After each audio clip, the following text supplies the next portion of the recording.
សួរបងប្អូនទាំងអស់គ្នាថ្ងៃនេះខ្ញុំបានមកដើរលេងអ្នកពេញដើរលេងពេញទៅដើរលេងនៅ Box Street នៅចិត្តវាំងតាមពិតកន្លែងហ្នឹងគេបង្កើតយូរប៉ុន្តែខ្ញុំអត់ដែលបានមកលេងឥឡូវហ្នឹងបានមូលមតិគ្នាជីលមកខ្មែរទៅលេងហើយជីហ្នឹងមានគ្នាចាស់6នាក់ក្មេង5នាក់អញ្ចឹងទាំងអស់11នាក់ជីលមកតែមួយទេមកចុះអស់ចង់កន្លះមកឥឡូវពួកយើងបានមកដល់វាំងហើយ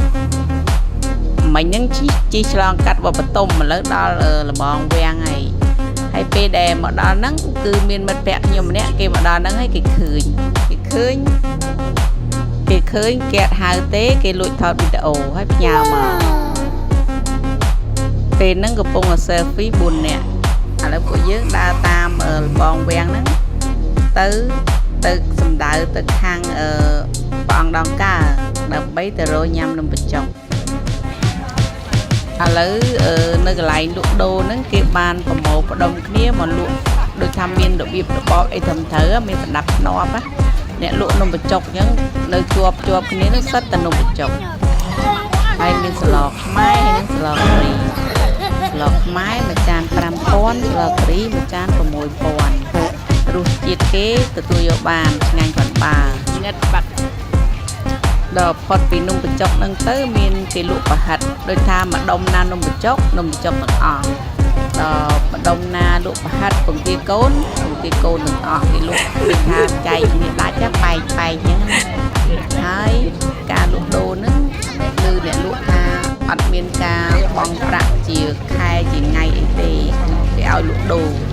គាត់ទៅថាលក់ដូរពីថ្ងៃច័ន្ទដល់ថ្ងៃសុក្រហ្នឹងវាមិនសូវដាច់ទេវាដោយសារអត់សូវមានមនុស្ស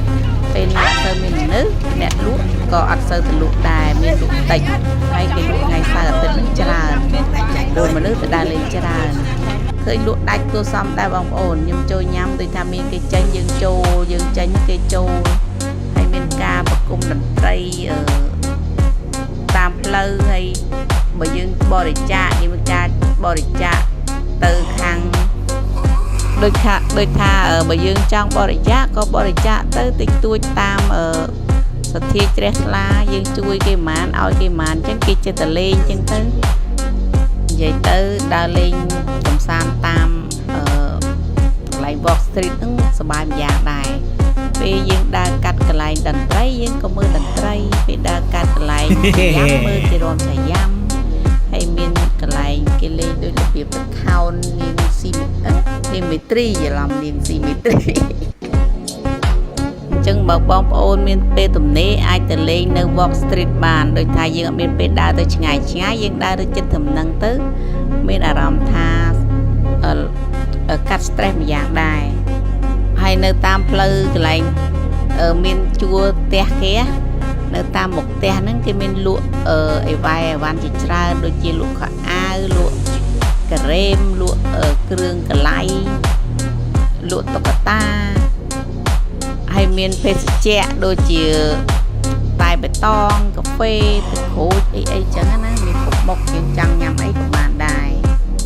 ឲ្យតែមានលុយឥឡូវបងប្អូនស្ដាប់សំឡេងចាយ៉ាំទាំងអស់គ្នាខ្ញុំអត់ទាន់ដើរដល់ប៉ុន្តែសំឡេងឮមកអញ្ចឹងយើងស្ដាប់ទាំងអស់គ្នា